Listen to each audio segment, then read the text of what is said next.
Every day, something dramatic happens in the Caribbean that affects our lives. We'll give you the details. We'll give you the facts on Caribbean Perspective with Eddie Frederick. Host Eddie Frederick. Welcome to Caribbean Perspective. So glad you can join us. The story that dominates in today's edition for Tuesday, 16th September 2025, and brought to you in association with our friends at Antillean Group. Tension continues to rise between Venezuela and the United States as a Venezuelan sea craft was detained on Saturday. Details after this important message. Believe in our strength, we'll stand by you. Protection from all perils, big and small. Reassurance we give, it's so glad to see. Peace of mind, that's our service guarantee. We look after all our family, yes we do, at every opportunity. Antillean Group, underwriters of all classes of insurance solutions for your protection and investment. Live well financially. The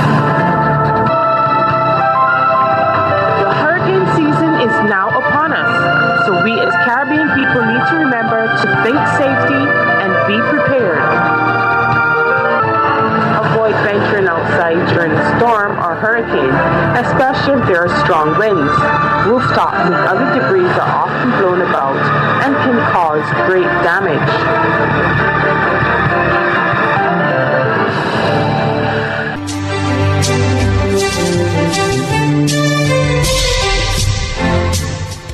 Welcome back. Venezuela on Saturday hit out at the United States for allegedly seizing a fishing boat for 8 hours in its exclusive economic zone as the U.S. military patrols the Caribbean to target drug cartels. Details in this WION news item. Now, amid soaring tensions between the two countries, Venezuela has now claimed the United States seized a fishing boat for 8 hours in its waters as the U.S. military patrols the Caribbean to target drug cartels. The Venezuelan Foreign Minister Yvan Gil has said that the vessel carrying 9 tuna fishermen was illegally and hostilely detained on Friday by the USS Jason Dunham destroyer. He claimed that the warship deployed 18 armed agents who boarded and occupied the small, harmless boat for 8 hours, calling the incident a direct provocation through the illegal use of excessive military means. Gil demanded the United States immediately seize these actions that endanger security and peace in the Caribbean. Quienes dan la orden de hacer estas provocaciones. Those who give the order to carry out these provocations are seeking an incident that will justify an escalation of war in the Caribbean with the aim of bringing about regime change. En su política fracasada. Tensions between the two countries have soared in recent weeks after Washington ordered the biggest naval buildup in the Caribbean in years. Now, U.S. President Donald Trump has called for targeting Venezuelan drug traffickers in the operation, stepping up pressure on President Nicolas Maduro. The United States accuses the leftist leader of heading a cocaine trafficking cartel and recently doubled its bounty for its capture to $50 million. Earlier this month, U.S. forces blew up an alleged drug boat in the Caribbean, killing 11 people. Trump said the vessel belonged to the Tren de Aragua, a Venezuelan criminal organization he tied to Maduro. It was an unusual use of the U.S. military for what has historically been a law enforcement issue. Maduro has denounced the U.S. military buildup as the greatest threat our continent has seen in the last 100 years, and has massed troops along the Caribbean coast and the border with Colombia. He has also urged Venezuelans to join the country's civilian militia, which is linked to the armed forces. We do not mess with anyone. We do not threaten anyone, but anyone who messes with Venezuela will find us. Peace, peace, peace is the slogan. Peace, peace, peace. On Saturday, volunteers came by bus and car to the huge military installation in Caracas for weapons training at the fort overlooking Caracas, which is also home to the mausoleum of late President Hugo Chavez. About 200 volunteers learned how to handle Kalashnikov rifles and handguns. Take it easy, don't dare, and do not think about it. Were all included in a warning from Venezuela's Vice President Delcy Rodriguez to Trinidad and Tobago's Prime Minister Kamla Persad Bissessar. Alicia Boucher of TV6 News reports. A day after that, Prime Minister Kamala Persad-Bissessar responding, saying, "I will dare to do what I have to do to keep the people of TNT safe." But she did underscore that there have been no discussions surrounding any invasion of Venezuela. While Senator and former Minister of Foreign and CARICOM Affairs, Dr. Amory Brown, says the PNM is concerned. Our nation has found itself being drawn deeper and deeper into a crisis, a regional crisis, largely of our own making. The blame for which Dr. Brown lays mainly at the feet of Persad-Bissessar and her government. He says there are very important interests between the borders of TNT and Venezuela, including energy, maritime, search and rescue, the movement of commercial vessels, etc. From Dr. Brown's point of view, tensions are rising. To see where they are being ratcheted up week after week, to the point where you now have government ministers, cabinet ministers on both sides of the border, resulting to petty and childish name calling. No, we don't agree that people are calling the Prime Minister of Trinidad and Tobago by any derogatory name, but we've contributed to a downward spiral. The former Foreign Affairs Minister says the Prime Minister of this country, who holds the position of regional security lead in CARICOM, should be the first one rallying CARICOM together on matters of crisis or regional security implications. To form a common position and to share information accordingly. What she has done is the exact opposite of that. So not only is she not fulfilling her responsibilities in Port of Spain and to this nation, she's also capitulating and not fulfilling her responsibilities.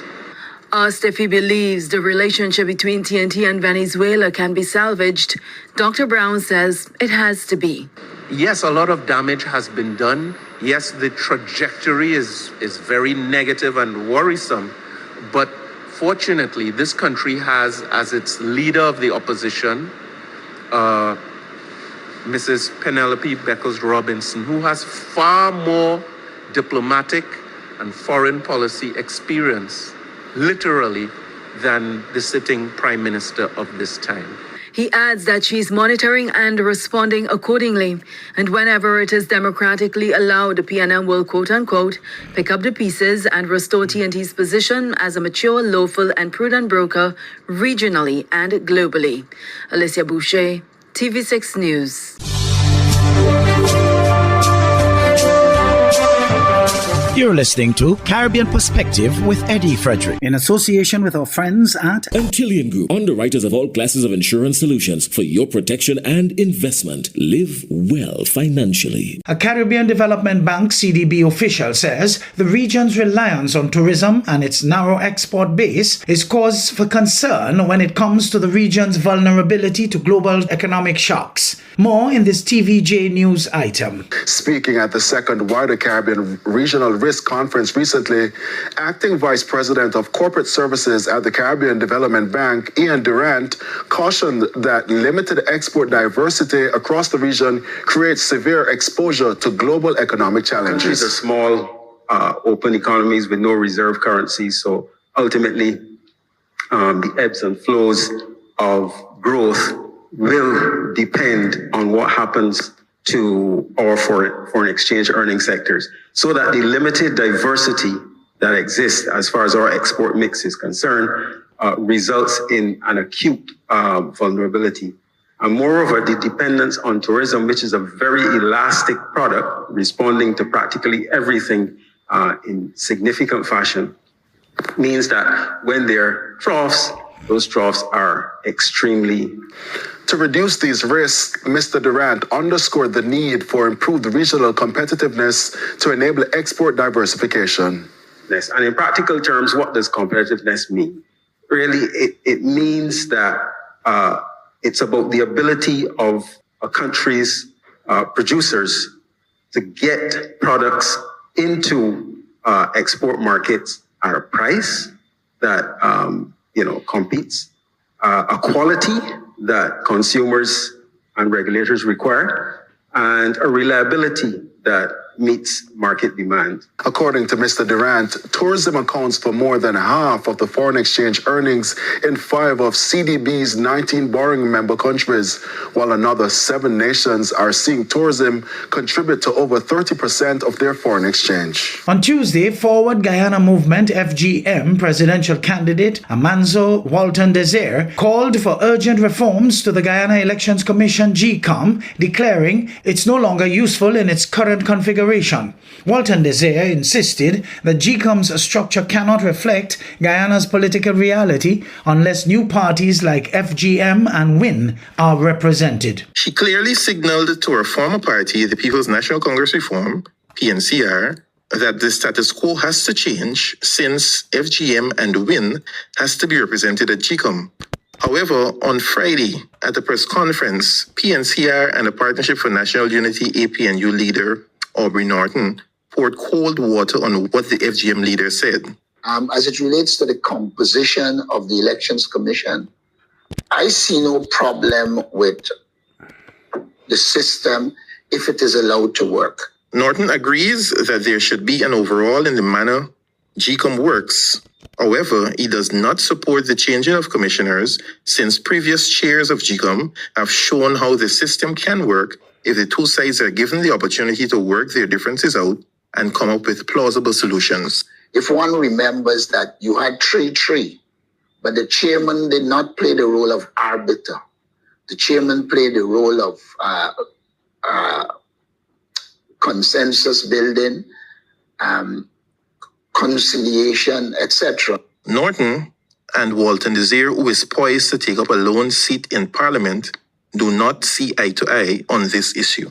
The law determines that, as far as I understand it.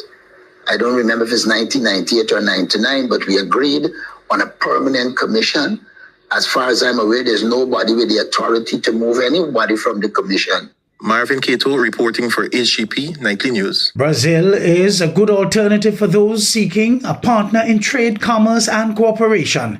That's according to senior lecturer in history at the University of the West Indies Cave Hill campus, Professor Elaine Roca. She adds that her country is also a good partner for research in different areas of health. Professor Roca says Brazil balances the power in the hemisphere with the United States. In the past at least 30 years, Brazil is making an effort to open up and build a relationship, what we call the South-South, but we know there's not South-South because Brazil is building good agreements and good relationships also with China, with India, with Mexico. So it's not only South-South, but when you say South-South, it's like south from what was the traditional, major economies in the world. So that's what we mean. And that I think the world is learning now that we need to spread our alternative. And now for a somewhat regional roundup from HGP Nightly News out of Guyana with Antonio Day. Mark Golding on Thursday indicated that he enjoys the confidence of the Opposition People's National Party, PNP, saying that 27 of the 28 candidates who won their seats in the September 3rd general election have signed a letter supporting his presidency of the party. Golding also shut down talks that he should offer his resignation to the party after it lost the fiercely contested election 28-35 to the Jamaica Labour Party, JLP, a historic third consecutive victory for the ruling party. Some public commentators have since the election argued that Golding should have given the PNP the option of asking him to remain in his position, in keeping with the precedent observed by previous PNP presidents. Turning attention to news in Brazil. Former President Jair Bolsonaro was sentenced on Thursday to 27 years and 3 months in prison, hours after being convicted for plotting a coup to remain in power after losing the 2022 election, dealing a powerful rebuke to one of the world's most prominent far-right populist leaders. The conviction ruling by a panel of 5 justices on Brazil's Supreme Court, who also agreed on the sentence, made the 70-year-old Bolsonaro the first former president in the country's history to be convicted for attacking democracy and drew disapproval from the Trump administration. This criminal case is almost a meeting between Brazil and its past, its present, and its future. Justice Carmen Lucia said before she voted to convict Bolsonaro, referring to a history checkered with military coup and attempts to overthrow democracy. There was ample evidence that Bolsonaro, who is currently under house arrest, acted intending to erode democracy and institutions, she added.